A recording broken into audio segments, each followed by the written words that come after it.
பதிவுக்குள்ள போறதுக்கு முன்னாடி நம்ம சேனலுக்கு ராம்சந்த் அவர்கள் 40 ரூபா சூப்பர் தேங்க்ஸ் பண்ணதுக்காகவும், அனந்தராஜ் அவர்கள் 10 மலேசியன் ரிங்கெட் சூப்பர் தேங்க்ஸ் பண்ணதுக்கு ரொம்ப ரொம்ப நன்றிகள். கூடவே பல நபர்களும் மோட்டிவேட் பண்ற விதமா நம்ம சேனலுக்கு தொடர்ந்து உங்களோட கருத்துக்களை சொல்லிட்டு இருக்கிறதுக்கு ரொம்ப ரொம்ப நன்றி. உங்களோட அன்பு ஆதரவும் எனக்கு எப்போ இருக்குன்ற நம்பிக்கையில எந்த ஒரு டிலேயுமே இல்லாம பதிவுக்குள்ள போயிடலாம். அமெரிக்கா, ஈரான் இந்த பிரச்சனை தொடங்குமா இல்ல சுமூகமா முடியுமா அப்படிங்கிறதுக்கான பேச்சுவார்த்தை ஜெனீவால நடக்க இருக்கு.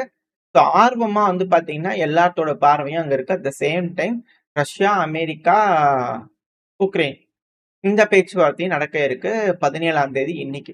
ஸோ இதுக்கு ஒரு நாளைக்கு முன்னாடி, அதாவது 16 பிப்ரவரி அழுத்தங்கள் ஜியோ பாலிடிக்ஸ்ல என்னென்ன மாதிரியான டென்ஷன்ஸ், அதுவும் குறிப்பா ஈரான், அமெரிக்கா இந்த நாடுகளுக்குள்ள இருக்கக்கூடிய உரசல்கள்.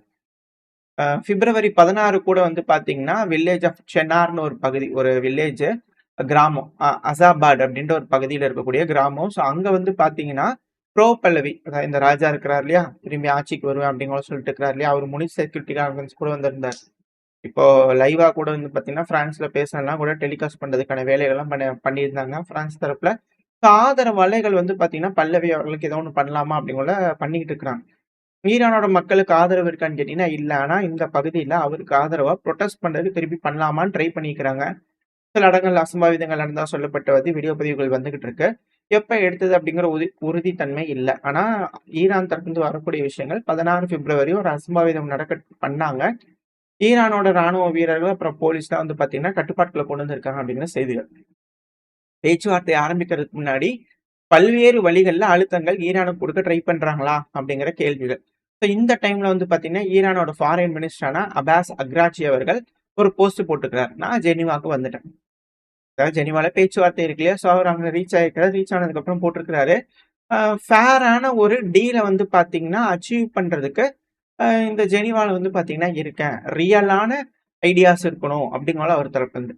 அதாவது டேபிள் மேல என்ன இருக்கக்கூடாது அப்படின்னா மிரட்டல், அதுக்கு ஈரான் ஒருபோதும் அடிபணியாது அப்படிங்கிறது போல தகவல்கள் அவர் அதுல போட்டுக்கிறாரு. ரெண்டாவது, ஜாயிண்ட் நியூக்ளியர் எக்ஸ்பர்ட்ஸ், ஈரானோட அப்பாஸ் அக்ராச்சி அவர்களோட நியூக்ளியர் எக்ஸ்பர்ட்டும் சரி, அப்புறம் ஐஏஏவோட சீஃப் கிராசி, ரஃபேல் கிராசி அவர்கள், இவங்களோட வந்து பாத்தீங்கன்னா ஒரு நாளைக்கு முன்னாடியே, அதாவது 16ஆம் தேதி வந்து பார்த்தா ஒரு மீட்டிங் சந்திக்க போறோம், பேச போறோம் அப்படிங்கிற சொல்லியிருந்தாங்க. ஸோ அந்த மீட்டிங் வந்து பாத்தீங்கன்னா நடந்திருக்கு.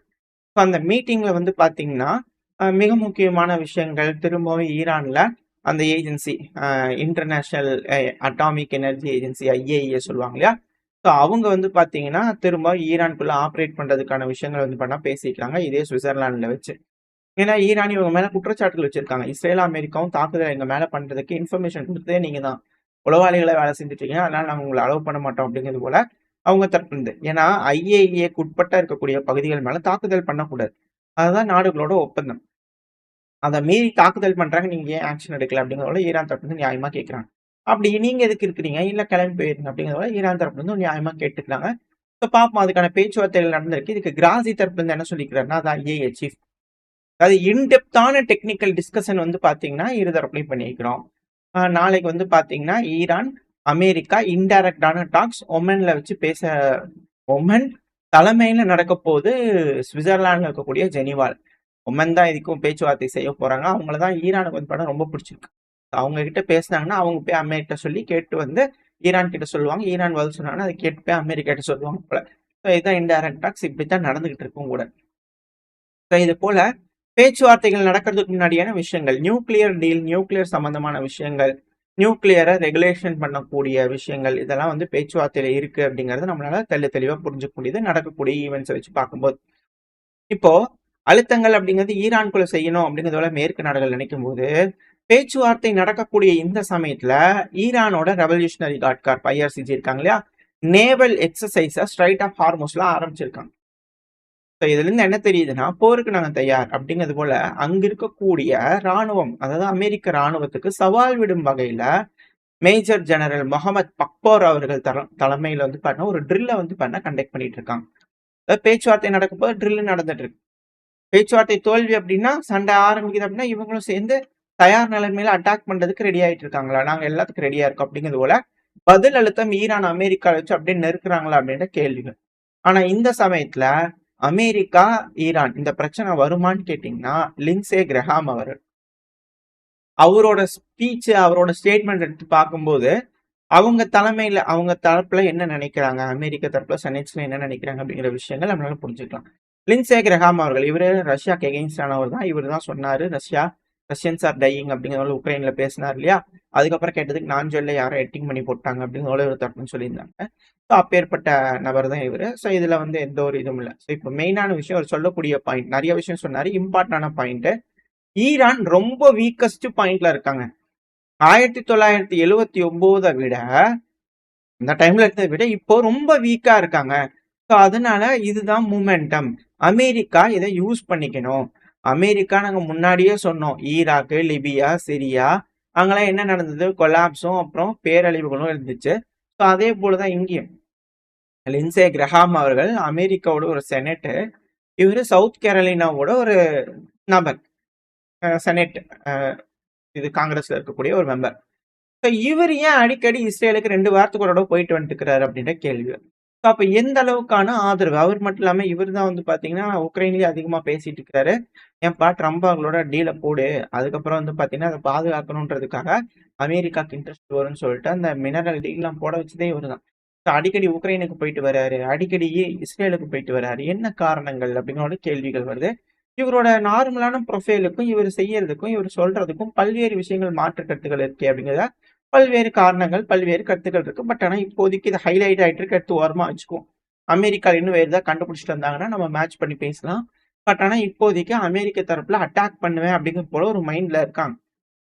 இந்த சமயத்துல மஜித் அஹைத் அவர்கள், எனக்கு கொஞ்சம் பேர் கரெக்டா இல்ல, ராம்ஜி அவர்கள், ஸோ அவங்க வந்து என்ன சொல்லிக்கிறாங்கன்னா, ஈரானோட டெபுட்டி ஃபாரின் மினிஸ்டர். ஸோ இவர் தான் இன்டைரக்ட் டாக்ஸ்ல வந்து பாத்தீங்கன்னா மோரார்லெஸ் பாசிட்டிவ் டைரக்ஷன்ல தான் போயிட்டு இருக்கு. அது ஏறக்குறைய சாதகமான ஒரு பேச்சுவார்த்தை இருக்கிற மாதிரி தான் தெரியுது. ஆனா ரொம்ப, ஏன்னா இன்னைக்கு தான் நடக்க இருக்கு. அவர் நேற்றுக்கு சொல்லியிருக்காரு, 16 பிப்ரவரி சொல்லியிருக்காரு. நம்மளோட டைம் டிலே இருக்கும். ஸோ அதுக்கேற்ற மாதிரி நீங்க டேட் அட்ஜஸ்ட் பண்ணிக்கோங்க, புரிஞ்சுக்கிறதுக்காக நான் சொல்றேன். ஸோ 17ங்கிறது நம்மளோட தேதிப்படி இன்னைக்கு. இந்த ஃபர்ஸ்ட் பதிவு நீங்க பார்த்துட்டு இருக்கும்போது மேபி பேச்சுவார்த்தைகள் ஆரம்பிச்சிருக்கலாம், இல்லை டெலிகேஷன்லாம் ஒன்று கூடி இருக்கலாம். ஸோ இதுதான் நடந்திருக்கும். அதுக்கப்புறம் வரக்கூடிய ரிசல்ட்ஸ்லாம் அடுத்த பையில பார்க்க ஆரம்பிக்கலாம், ஏதாவது அவுட்புட் வந்துச்சுன்னா. ஆனா இப்போ இவர் என்ன சொன்னார்னா, பேச்சுவார்த்தை நடக்கிறதுக்கு முன்னாடியே அது இதுன்னு சொல்லி ஜட்ஜ் பண்ணிக்க வேணாம், ஆனா நாங்க ரெடியா இருக்கோம். எங்க கிட்ட 400 கிலோக்கும் மேல stockpile highly enriched uranium இருக்கு. அதை நாங்க பேசலாம், என்ன பண்ணலான்றது பேசுறதுக்கு ரெடியா இருக்கும் அமெரிக்காவோட பண்றதுக்கு. பட் ஆனா அதுக்கு அமெரிக்கா சாங்ஷன்ஸை பத்தி பேசணும். எங்களோட யுரேனியம் பத்தி பேசுறீங்கன்னா நீங்க சாங்ஷன்ஸை பத்தி பேசுங்க. ஆனா ஈரான் இதுக்கப்புறம் என்ரிச்சே பண்ணக்கூடாது, 0 என்ரிச்சே பண்ணக்கூடாது ஈரானோட மண்ணில் அப்படிங்கிற சொல்றதுக்கு யாருக்குமே ரைட்ஸ் இல்லை. ஏன்னா ஒரு நாடு நான் நியூக்ளியர் ப்ரொஃபுலரேஷன் ட்ரீட்டி, என்பிடி சொல்லுவாங்க, என்பிடி ட்ரீட்டி. ஸோ அந்த ட்ரீட்டி படி வந்து பார்த்தீங்கன்னா ஒரு நாடு சிவிலியன் பர்பஸ்க்காக, அமைதிக்காக, அவங்க நாட்டோட எனர்ஜிக்காக அவங்க செய்யலாம். அதில் எந்த ஒரு தப்பும் கிடையாது. நாங்கள் அதன்படி எங்களோட ரைட்ஸை தான் நாங்கள் ஃபாலோ பண்ணுறோம், மற்றபடிலாம் இல்லை. அதனால என்ரிச் பண்ணக்கூடாதுன்றதுக்காக நீங்கள் சொல்லக்கூடாது அப்படிங்கிற ஈரான் தரப்பு வந்து டிமாண்ட் வைக்கிறான்.